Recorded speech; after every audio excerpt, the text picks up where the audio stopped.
de estos días, muchos nos hemos confiado en el gobierno Garrafal. No teníamos un plan B. Muchos golpes hemos derrotado. 2008 un golpe hemos derrotado. La marcha de Tiflis era otro golpe de Estado. ¿Qué medio ambiente? ¿Qué Tiflis? ¿Saben? Quiero que sepan. Si de acá a poco tiempo, no sé, si volvería o alguien vuelva, hay que organizar como Venezuela milicias armadas del pueblo.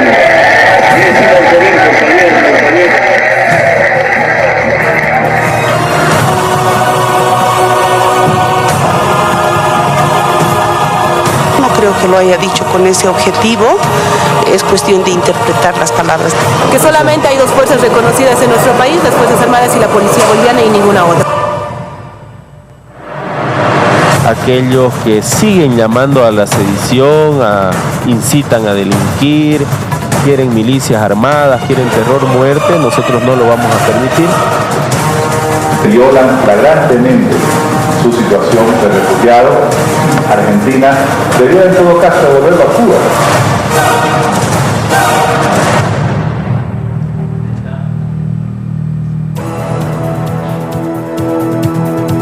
Evo quiere milicias armadas en Bolivia. Después de esas declaraciones, pasó como una hora y se desató toda la polémica. Él sacaba otro tuit, donde decía que los pueblos indígenas tenían usos y costumbres y que ellos tenían seguridad comunal, etcétera, y que estaba avalado por la Constitución.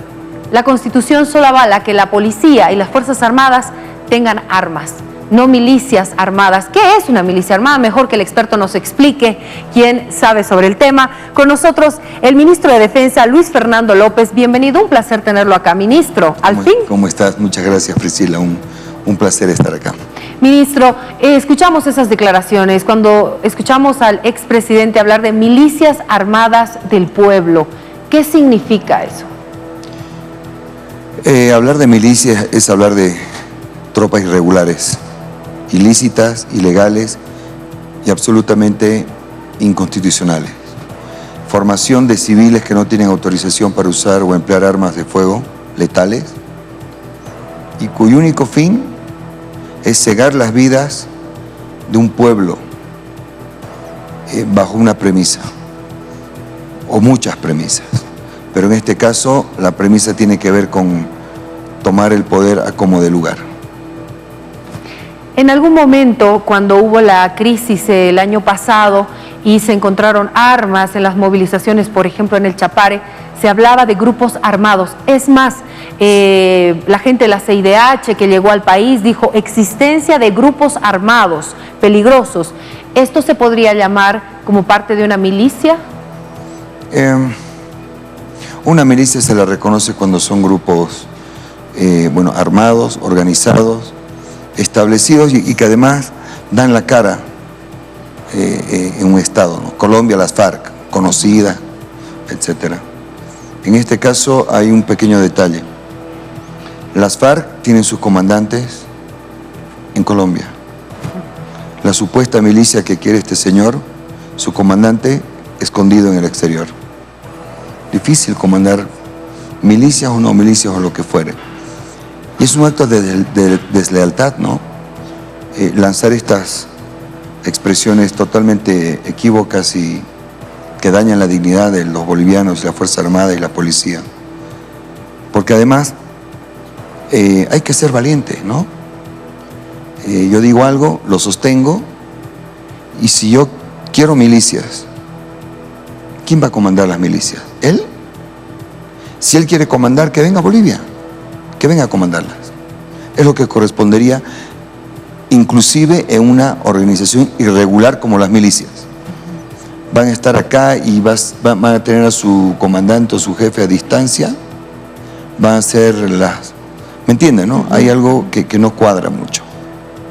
Y lo que no cuadra es la diferencia entre ser o no ser valiente. ¿Este es un delito de sedición? Totalmente. Absolutamente, y es por eso que, como muy bien lo dijo el ministro de Justicia, ellos son los responsables, junto con el Ministerio de Gobierno, de preparar seguramente una demanda seria poderosa al respecto, porque esto ya cruzó cualquier límite. ¿Hay temor de que puedan estar generándose estos grupos en el Chapare, por ejemplo, donde todavía no hay presencia policial? ¿Grupos armados? Hay indicios. Indicios significa que se sabe. Sin embargo, eso seguramente se confirmará o negará en el tiempo. En el caso del Chapare, por ejemplo, el Ministerio de Gobierno está haciendo todo para que pueda regresar la policía al lugar, y no solo porque no puede haber un solo rincón de nuestro país sin la presencia del Estado, sino por la necesidad de la propia población de seguridad ciudadana. Pero en el caso de que esto no avance, porque hasta el momento no se ha dado, el diálogo ha sido rechazado, ¿qué pasa con las Fuerzas Armadas? ¿De alguna forma pueden ingresar a tener presencia de Estado, dar seguridad a la población, como en algún momento nos tocó pedir a los ciudadanos el 2019 en esa crisis? Nosotros nunca salimos del Chapare.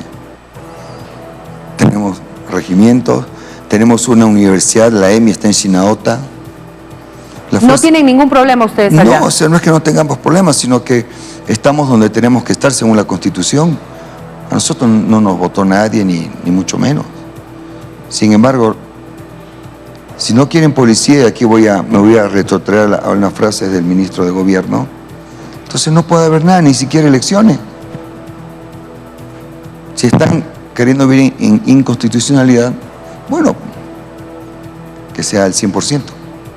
¿No habría elecciones en el caso de que no permitan? Le estoy diciendo una consecuencia nada más. ¿Usted encuentra lógico que haya elecciones sin la fuerza pública, en este caso la policía? No, tiene que haber seguridad para la presencia de quienes van a llevar adelante las elecciones, la población que vaya a votar. Y ese es un tema que lo tiene que resolver nuestro ministro de Gobierno y está en ello. Creo que el espíritu de absolutamente todo el gabinete es de diálogo. Vamos a ir a dialogar con quien quieran y donde sea, porque el territorio boliviano nos pertenece a todos, ¿no?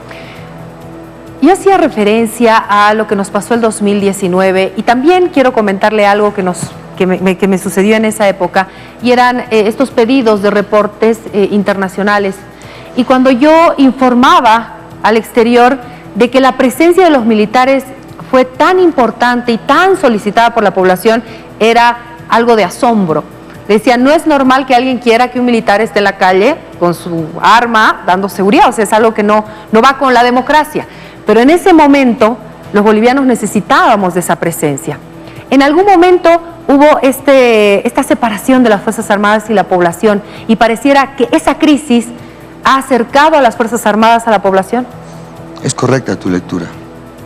14 años estuvieron alejados de la población. Y en unos cuantos meses el pueblo volvió y las Fuerzas Armadas también volvieron a su pueblo.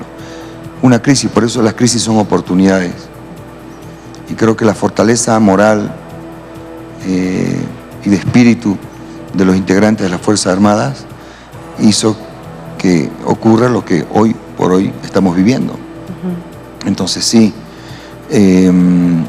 las Fuerzas Armadas se sienten muy agradecidas, muy comprometidas, están decididas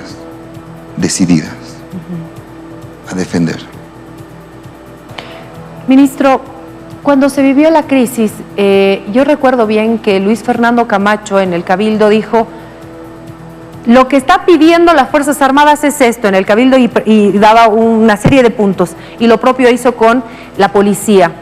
Y en ese momento no se conocía por qué, y luego se conoce que hay un acercamiento previo del papá de Luis Fernando Camacho y de su autoridad, porque él lo nombra a usted, de que hubo un acercamiento con las Fuerzas Armadas antes de la renuncia de Evo Morales. ¿Esto fue así? ¿Cómo sucedió, si es que se dio?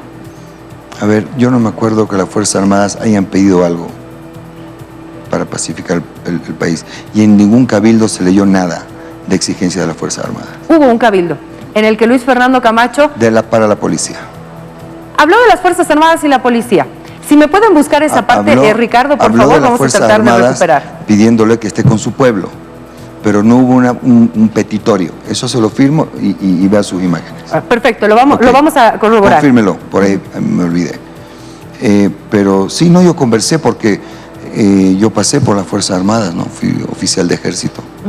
Entonces sí tenía relación y justo coincidencias de la vida, amigos, camaradas, soy hijo de militar, entonces conversaba. Había una relación. Claro, claro, porque además en esa época yo en el ámbito cívico, lo único que yo pedía era justamente que, por favor, no salgan a maltratar y no hagan locuras en ese momento, nada más.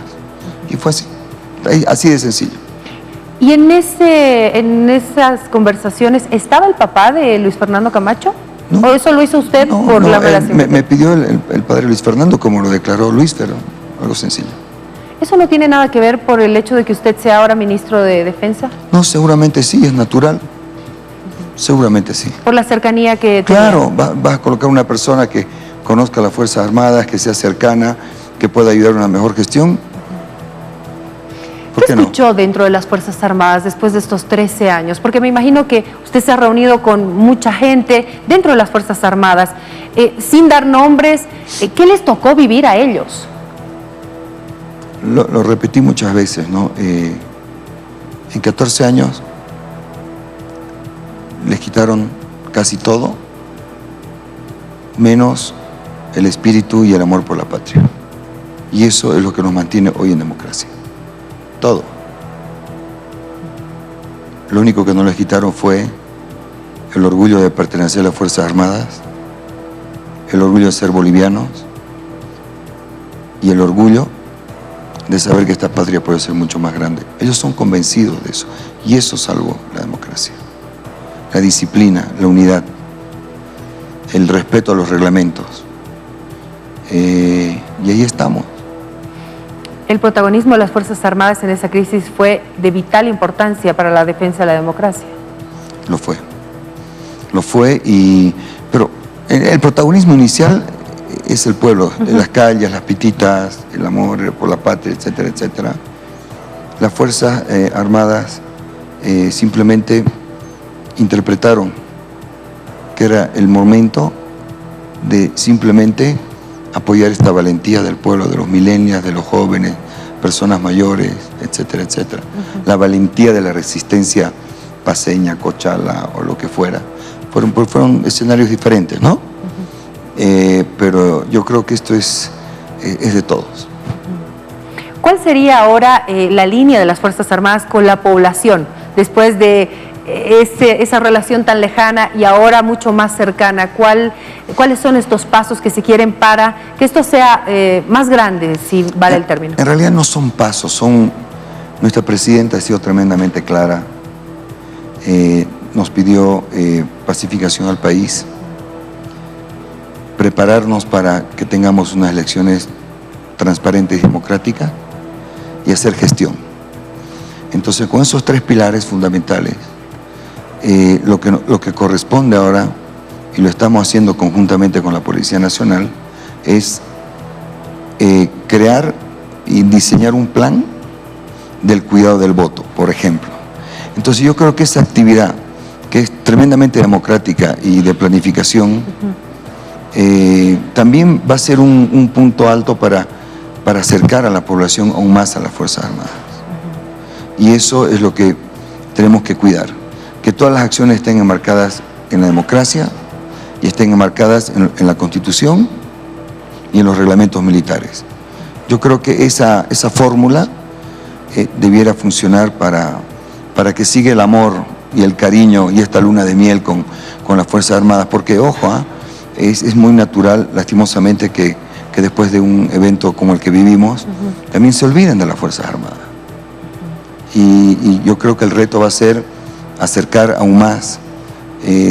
No se olvide que estamos no solo en ámbito militar, estamos en otros ámbitos, por ejemplo el de defensa civil, que es tremendamente importante para todos. Lucha contra el contrabando. Y la lucha contra el contrabando. Entonces estamos en ámbitos tremendamente sensibles en la sociedad. Y lo que se tiene que hacer en la Fuerza Armada es simplemente hacer lo que saben hacer, que es cumplir la norma y cumplir objetivos. Se hablaba también de la falta de presencia de los militares en el anterior gobierno en la frontera. Tenemos una frontera amplia y se había concentrado todo en Chile. ¿Qué pasa con Argentina, con Brasil? ¿Cómo estamos trabajando todo esto? A ver, Es real, tenemos una frontera extensa, tenemos un gran esfuerzo de las Fuerzas Armadas por estar históricamente en los rincones más inhóspitos de Bolivia. Y se ha hecho un esfuerzo. Y ahí hay un tema que sí hay que destacarlo, que con el tema de la lucha contra el contrabando nos permitió también cuidar nuestro lado fronterizo. Por lo tanto, cumple como que dos funciones. Y eso está mejorando y me imagino que, bueno, en esta gestión no vamos a poder hacer mucho, pero el próximo ministro creo que va a tener la misión de completar el sistema de control de fronteras y de lucha contra el contrabando. En este tiempo que usted lleva de ministro de Defensa, ¿observó algunas irregularidades, algunos contratos que le llamaron la atención, algo que se tenga que conocer en torno a este tema? Mire, el espíritu primero es no acusar a nadie sin tener prueba. Creo que hemos sido tremendamente responsables. No venimos a cortar cabezas ni a acusar absolutamente a nadie. Pero en el momento que uno tenga pruebas, tiene que hacer lo que corresponde. En ese sentido, todo el departamento jurídico está trabajando en ello y en el momento que tengamos realmente las pruebas suficientes, entonces con ayuda justamente del Ministerio Público, del Ministerio, haremos las cosas como corresponde. Pero yo creo que lo importante es que, y le digo, yo en el mismo gabinete no veo un espíritu de acusar por acusar, porque en este periodo de 14 años a uno lo pueden acusar en 30 segundos, en un minuto, y de pronto ahí está la justicia. Entonces creo que hasta el momento lo que se ha presentado no solo tiene argumentos, sino tiene pruebas. Y esa es un poco la instrucción que también tenemos. No sé si usted tiene el informe sobre el tema de las barcazas chinas. ¿En qué estado está? Estamos en ello. Voy a dar un informe completo cuando tenga el panorama, que ya lo tengo muy claro. Pero mi director jurídico estamos haciendo un informe muy pormenorizado. Bueno, no le voy a pedir el detalle porque nos está adelantando que está recabando estos datos, pero ¿hay posibilidad de recuperar esas barcazas? Lo voy a decir cuando tenga el informe. No me quiere dar ni una yapita. Nada.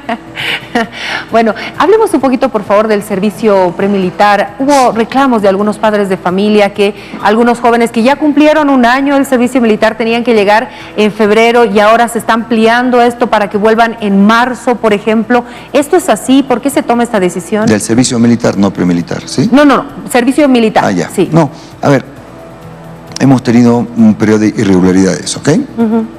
Los conflictos. Es decir, todo ha hecho que se recorra un calendario. Entonces, para hacerlo más eficiente, se ha decidido simplemente tener 2 fechas escalonadas para que los soldados puedan retirarse de los cuarteles, ¿no? Pueden licenciarse. Específicamente, licenciarse. Correctamente. Exacto. Sería en marzo, entonces. Son dos momentos, 17 de febrero y 21 de marzo. 21 de marzo. Ahora, ¿por qué es la preocupación? La mirada está puesta en el 22 de enero y el anuncio que están haciendo algunos sectores afines al MAS, sobre todo los cocaleros, de que podría nuevamente convulsionar el país, generar protestas y demás. ¿Las Fuerzas Armadas se están preparando para esto también? 24 horas. ¿Están listas para salir en cualquier momento? Siempre. ¿En coordinación siempre con la policía? Primero, en coordinación con la Constitución Política del Estado, por nosotros no podemos salir cuando nos dé la gana. Entonces, estamos preparados, como dice la Constitución, en caso de que la policía sea rebasada, etcétera, etcétera. ¿No? Y estamos listos. Bueno, el ministro de Defensa con nosotros en el programa hablando de varios temas y adelantándonos también que los siguientes días tendríamos el tema de las barcazas. No días. ¿No? No días, semanas. ¿Sabe lo que pasa? Que en esta vida hay que tomar decisiones, ¿sí? Ya. Entonces, en este trabajo o me metía a analizar y a diagnosticar cuánta burrera habían hecho en el ministerio o me dedicaba a trabajar en lo que realmente importaba para el país, que es la seguridad. Entonces, si bien todo es prioritario, lo urgente era trabajar para pacificar el país. Claro. Y no meternos en un estudio jurídico o mirar todos los papeles y auditorías de las empresas dependientes del ministerio. Y creo que tomamos la decisión correcta. Entonces, sí, en mi caso, por lo menos, si eso se sigue atrasando porque tengo que estar en los cuarteles o conversando con los soldados y los oficiales, prefiero hacer eso. No, seguramente, ¿no? Pero lo que sí también pide la población, obviamente la parte de la seguridad es lo más importante, es conocer lo que ha pasado con varios temas que se tienen ahí pendientes, como el Barcazas Chinas, la empresa militar de construcción, si no me equivoco el nombre, porque tenían a cargo varias obras, luego entró en quiebra. Bueno, pasaron muchas cosas, sí, que no llegaron a explicarse jamás, ¿no? Mucho. Entonces, le vamos a explicar.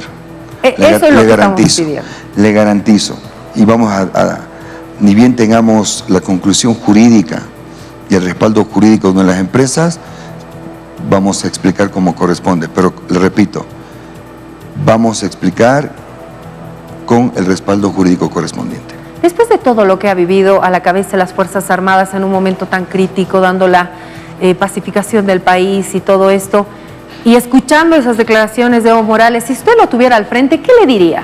¿A quién? A Evo Morales.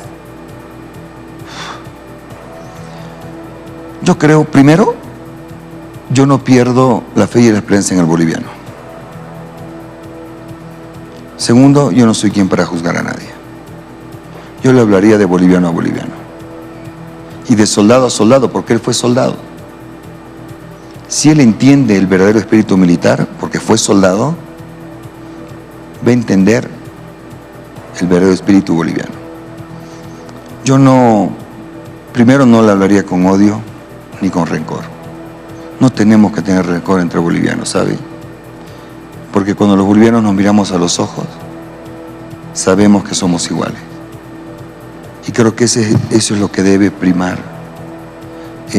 Yo tengo la oportunidad de negociar, de estar con los cocaleros. Yo le digo algo, no tenemos diferencia. Se lo digo con fe de causa. Íbamos a negociar 10 puntos, solo uno que era innegociable, que era la renuncia de todos nosotros y nuestra presidenta. Ajá. El resto de los puntos fueron absolutamente acordados y como se dice en la jerga política, negociados adecuadamente. Yo creo que lo que va a permitir que de verdad salgamos de esta crisis, que dejen de amenazar, que dejen de generar terrorismo mediático, digital, pero fundamentalmente que se den cuenta que el odio no es el camino. El odio no es el camino. Pasamos por un momento donde creo que el respeto, no importa cuántas diferencias tengamos, de verdad se lo digo, porque a un partidario del MAS que cree, ama y es absolutamente convencido del MAS, yo voy a respetar su idea. El tema es que simplemente no nos tenemos que pelear por intereses de qué. Y ellos defendiendo a quién. Dígame, ¿a quién van a defender ahora? ¿Al que pide milicias? Oiga, si es la oportunidad para que seguramente surjan nuevos líderes en el MAS, alguien no quiere. Es tan grande el ego que alguien no quiere. No quiere perder el poder, la jefatura, no quiere perder el touch ese de lujo. Que sabe que esto es tan efímero, es tan tonto, que aferrarse al poder, y le digo, y con todas las experiencias que estoy teniendo ahora, y cada vez me convenzo que este es un trabajo, un servicio que tiene un inicio y un fin. Se acabó. Es ridículo pensar que el poder es para siempre. Porque además las enseñanzas y todo lo que te da el poder, creo que uno tiene que estar preparado para saber que, primero, que pasa, y segundo, que uno no tiene por qué cambiar como persona. Sin embargo, si no entienden el mensaje de paz, las Fuerzas Armadas están listas. Sí, estamos absolutamente listos. Exacto, porque hay gente que no entiende esa parte, es mejor que las cosas queden claras. Estamos listos, preparados y entrenando. Le agradezco mucho, ministro, por haber estado con nosotros. Gracias, mi amor. Nos vamos a la pausa y ya volvemos, Ricardo. Son 3 minutos lo que nos separan de las 23 horas. Tenemos muchos más invitados.